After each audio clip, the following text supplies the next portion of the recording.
Greetings, my fellow Doomers. This is the first time that I actually do some commented videos about the development of Blade of Agony, so excuse me for my English, it's not always the best, but I really hope you like it and that you can draw some interesting information from this video about the past 2.5 years of developing the most ambitious project in my life. So, we'll start with the first inside views of the intermap. You can see the exteriors are very different. This footage is from the first beta version of the whole project, and I can remember that I released it about 2 years ago. The sprites are very different. The cinema, as you can see it here, is very compact and not very detailed, and the English is different. The mugshots are different, and so are many other things. And we will directly continue with the first map. In this case it's the first map of chapter 1, Tunis. And as you can see, there are a lot of differences in the exteriors. The details and textures have been different in these times. You can see that the bottom status bar is different. There are old icons, and I can remember we didn't bother a lot about displaying the right ammunition in the bottom status bar according to the weapon you're wearing or carrying, because I simply wasn't aware how to do it. It was the first step when it comes to status bar or S bar info, as it is called for ZDoom, and I simply thought it's not that important at the moment. Most of it was based on Wild Weasel's Nazis mod, and so was the status bar in some regards. But it was heavily changed, and later in the times of development we really started to tune it and enter the important things like correct ammo displays. Different mugshot for the player has been added, also the armor and other things have been changed, so it matches the according weapon. Something you might also notice is that the doors have a huge height. It's actually the standard 128 height of doors. When I started with Blade of Agony at first, I simply thought, don't go into details, make it simple, make it easy, make it fun to work with, and don't care about such details. But after releasing this first gameplay trailer, I got a lot of feedback concerning the scale of the mod, that it's somehow strange that a doorknob is at the same height of the player's head, and that some of the Nazi sprites are too small or too large.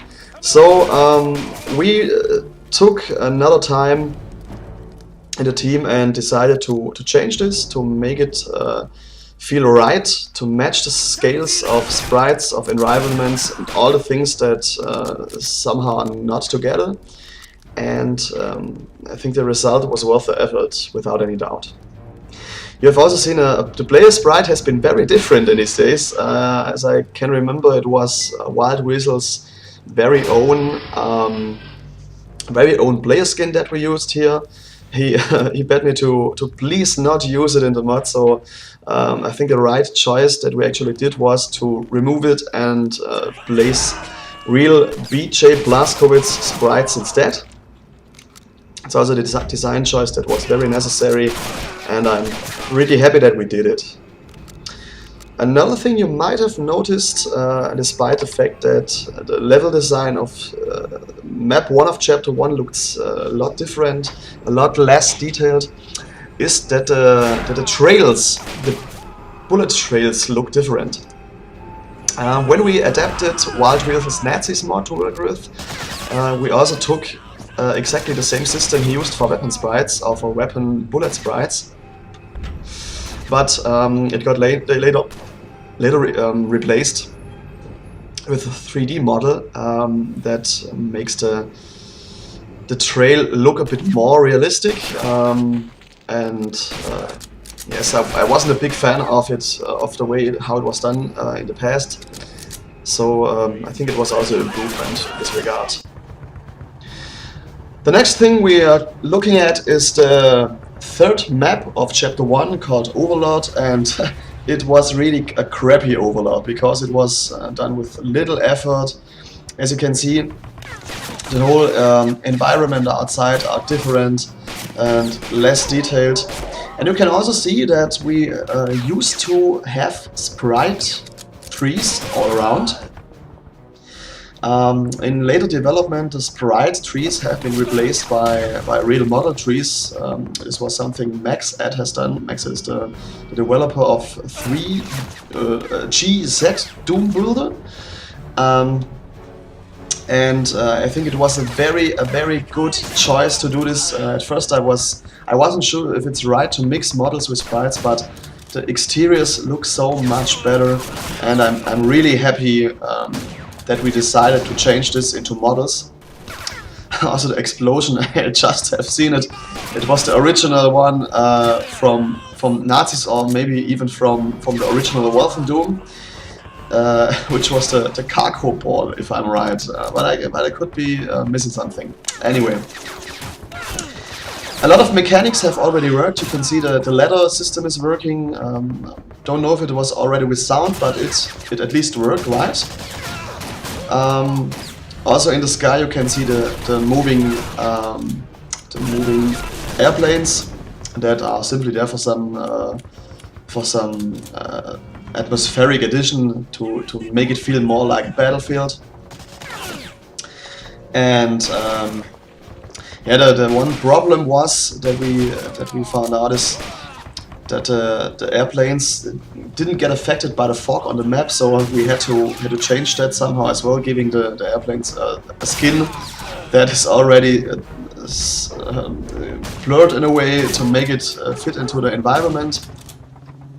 This is also some hacky stuff that we did over the ages, but I think in the end nobody notices anything, so I think we got the illusion quite well. Well, for something else,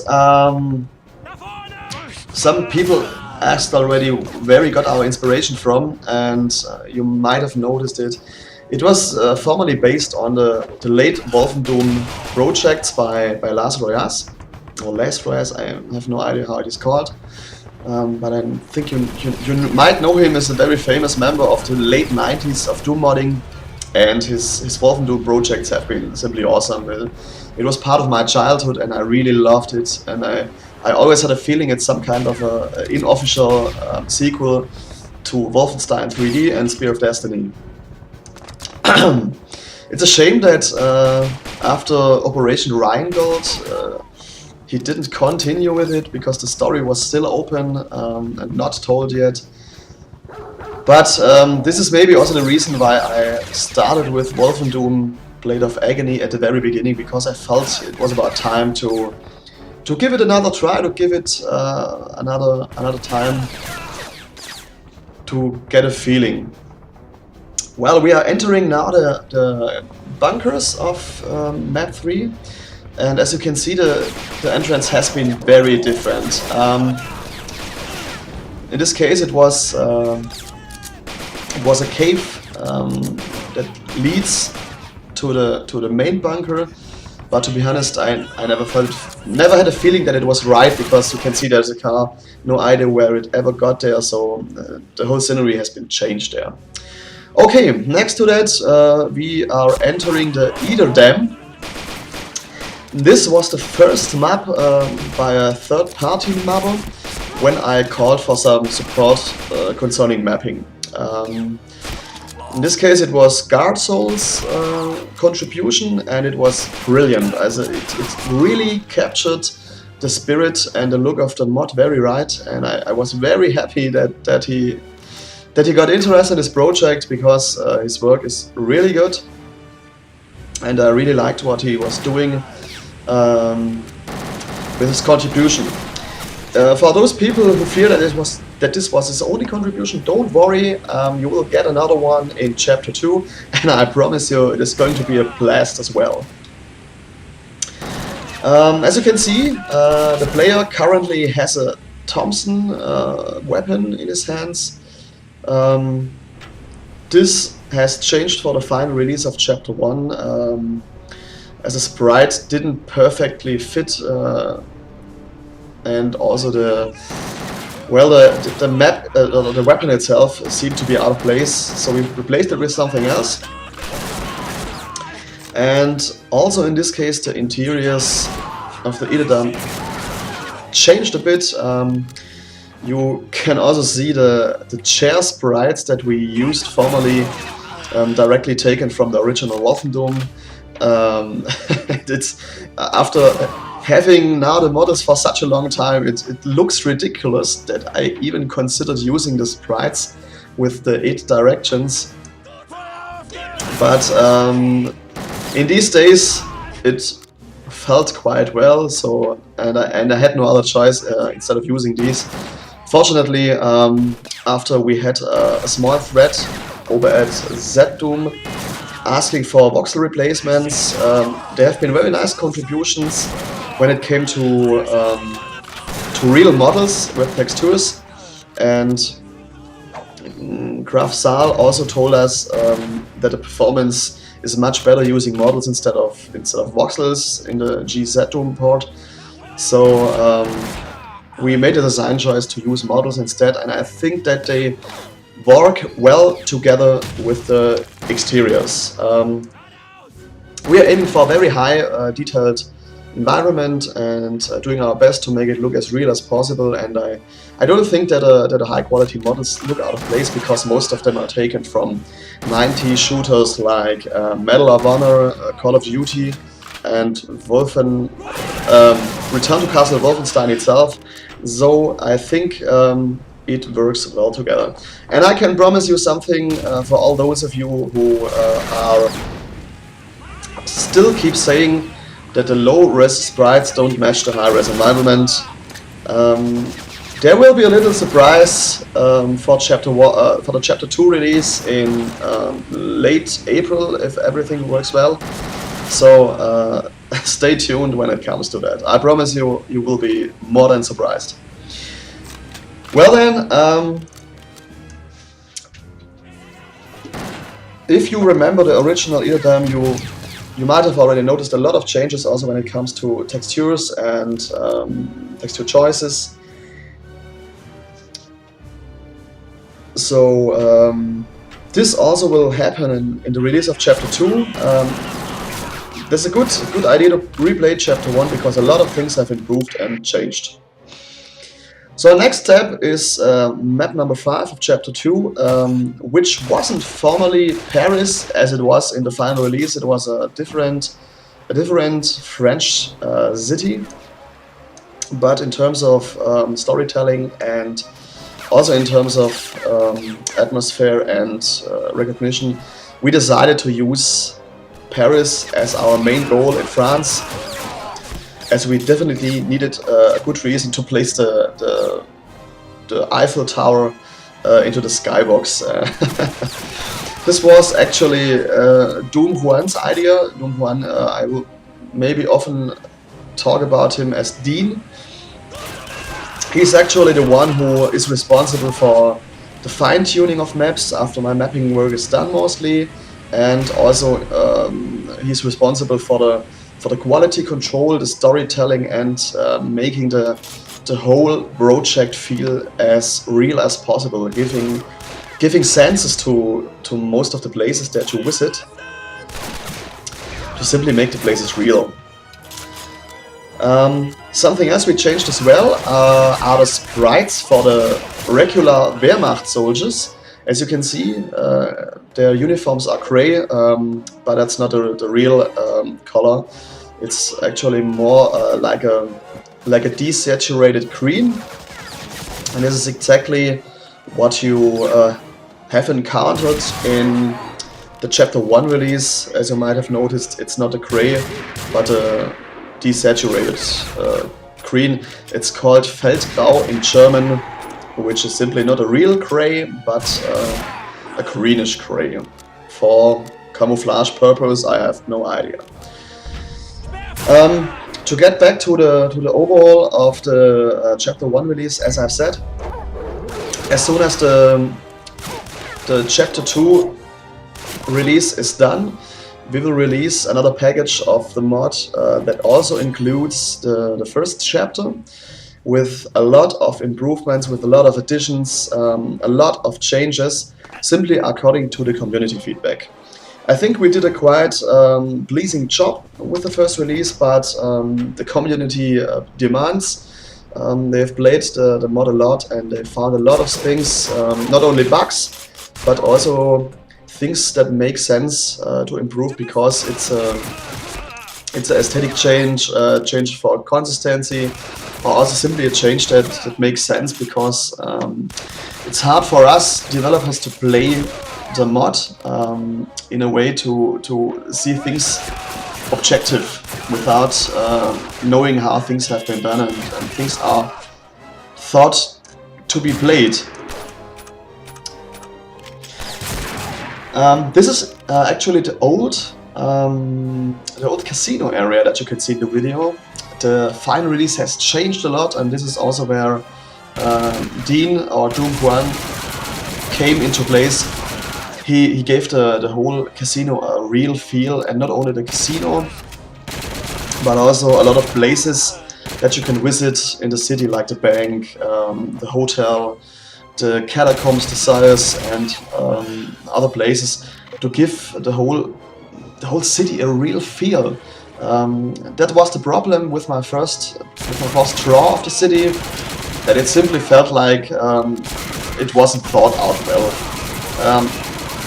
Sure, there's this hotel, there are places that seem to have a real purpose, but Dean actually made his magic and really gave the city yeah, a real feeling. It's simply, as you can imagine, the plaza of a French large town in the 40s. Well, next step is the final map of chapter 1. It's the way back to Tunis, to the excavation site that you will meet here. And as you can see, this is the place or the video where I first showed the rail shooter principle. If I can remember it correctly, it was the zombie killer who wrote the script. It's a Well, for me as a non-programmer, it's a very difficult script. I have no idea what's doing or what's happening with it and what the lines of code actually do, but the zombie killer really did a great job with this script. I think something like this hasn't been seen in a Doom mod yet, and it's really well executed. It's even multiplayer compatible. Multiplayer compatibility is something that we aim for the Chapter 2 or Chapter 3 release as well, so stay tuned on this. And I got inspired by this after watching one of my favorite movies, actually Indiana Jones and the Temple of Doom.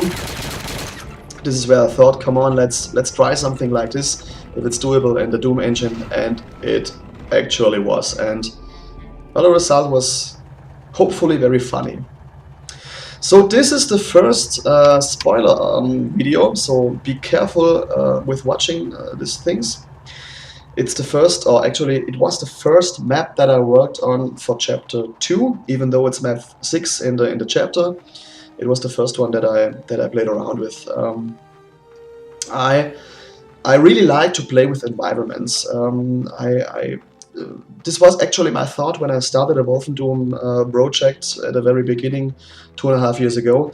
I wanted a player to have the chance to visit places all over the world, to have a unique feeling to every single mission that you join, so the whole mod doesn't get boring. This is something that I didn't like that much about the early Wolfenstein releases by Lazarus, because it got boring and tedious after some time, because it was always exactly the same. This is something I wanted to avoid, and that's why I started on this map. It was one of the very early maps that I worked on after Tunis, after map 1 of Chapter 1. But I put it directly into Chapter 2 because I had an idea where this is leading to. As you can see, there's also the very old full screen status bar HUD or HUD, heads up display. That didn't look that nice and pleasing. Well, it had the right style according to the corporate design that I developed for the mod, but the later version that we also put into the release with the black semi-transparent backgrounds simply looked better, and it's not that it's using so much space on your screen. I think that was the better choice. Still have to say, I really like the exterior. It feels so comfortable. Imagine that Santa Claus is somewhere out there. Well, could be an idea for a nice Easter egg, but I have time for this to think about it. Let's proceed to the next story. One of the other Chapter 2 maps that you will encounter is also a little town placed in France. In this case, I added a whole system that does some kind of a day-night transition. It's now with a time lapse, doing it quicker. As you can see, the outside slowly fades from purple into blue, as it's just like the sun is going down. And this affects the whole map. It goes slower, so you will most probably not notice it, but it's still a nice effect. Okay, and this is how the map looked some months later. You can see the new heads-up display with the transparent bars. You can also see that we are using the final mugshot of BG, and this you can finally also see the exterior area of this map. This was the first time that I really got huge performance problems, not actually me, because I have the luck that I'm running a very powerful machine. I bought this with my business, doing a lot of business work on this machine, so I could save some money when buying this. But the outer area that is visible at once is huge. There's a lot of detail. There are a lot of 3D floors and sloped 3D floors, a lot of dynamic lights, and we got real problems then later when the map was finished. Oh, a glitch. When the map was finished and people play tested it from the GitHub, and there are only a few people who were able to play it because it lagged the hell out.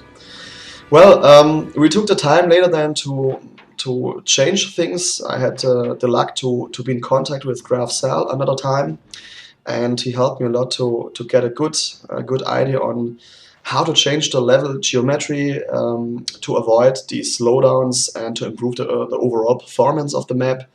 And I think it's currently in a playable state. It's still a very resource demanding map, so don't expect this to run on lower rigs. But I think we made a good choice in between. So the next thing that I showed, which was also a development video, is from Chapter 2, Map 4, also in progress, and it shows that we are yet another time somewhere in Africa. And after the script for the minecart worked so well, I thought it would be a shame to only use it once.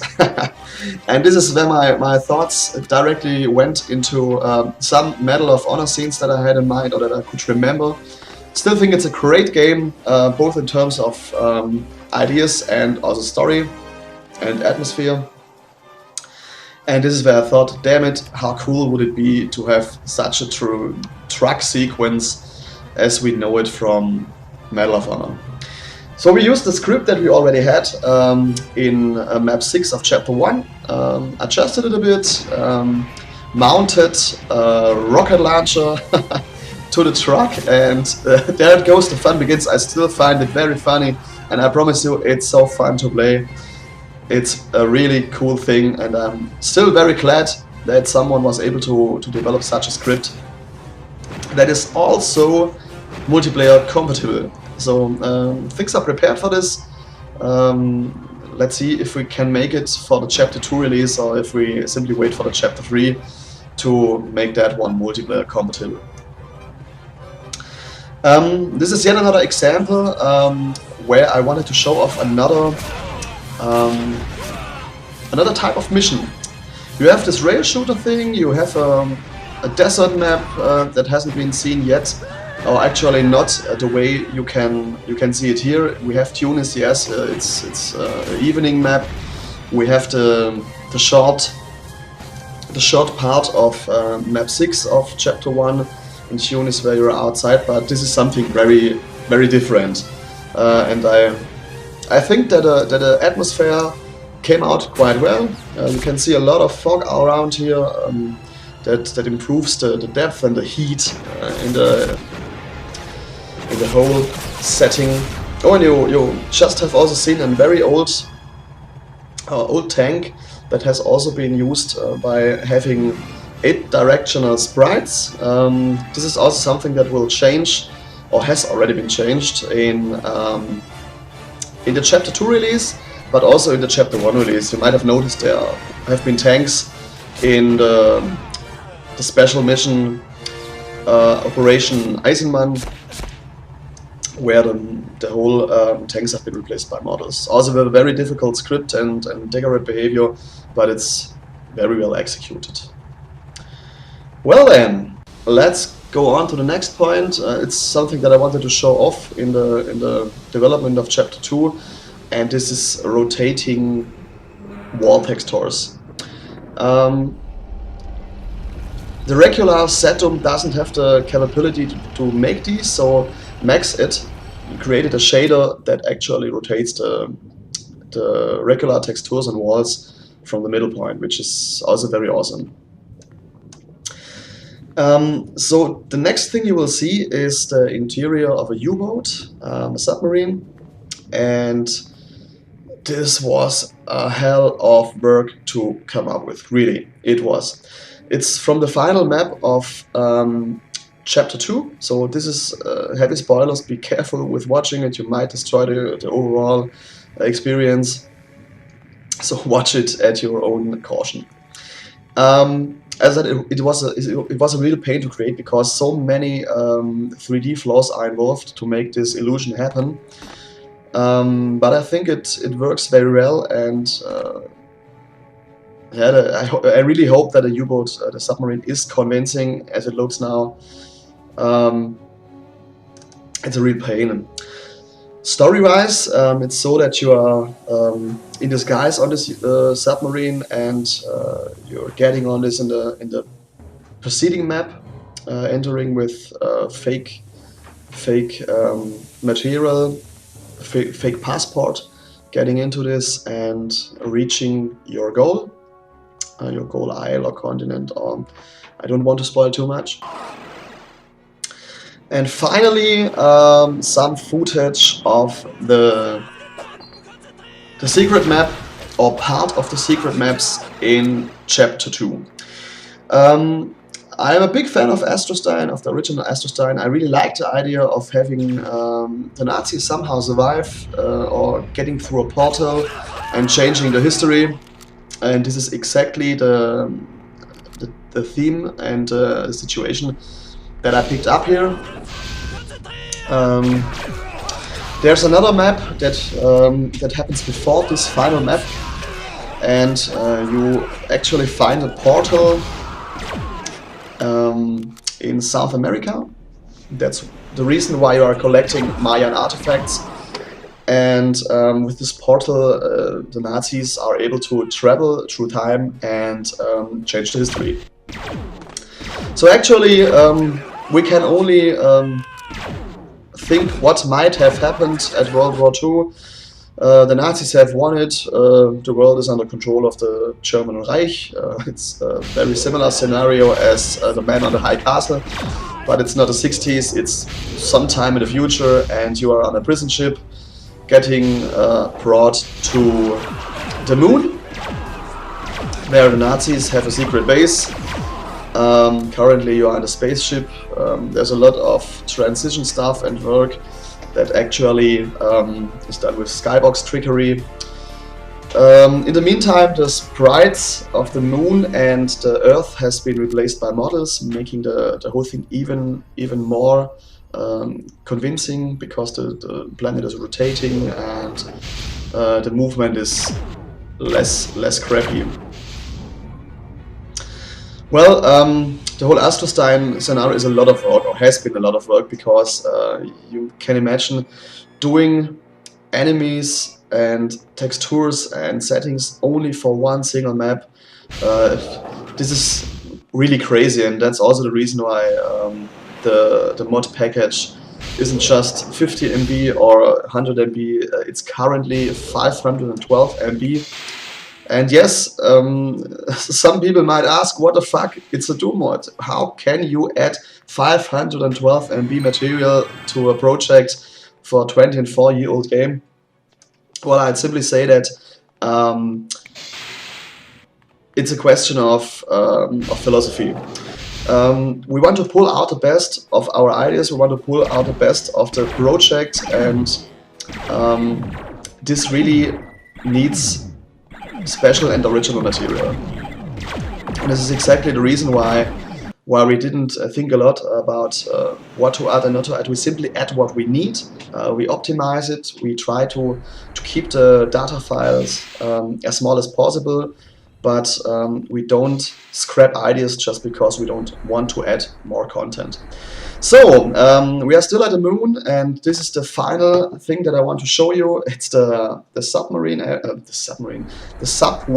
area of the moon, with moving trains. Very dangerous, don't jump into them or you are fucked. Also a nice addition. I hope it really adds to the gameplay and to the whole atmosphere. And well, this is where we end now. I hope you enjoyed this video a lot. Looking forward to your comments, and I hope we will soon get ready with our final release of Chapter 2. I promise you it will be a blast, and I can't wait, in the name of the whole team, to release the project to the public. So thanks for watching, and we'll see you next time. Bye!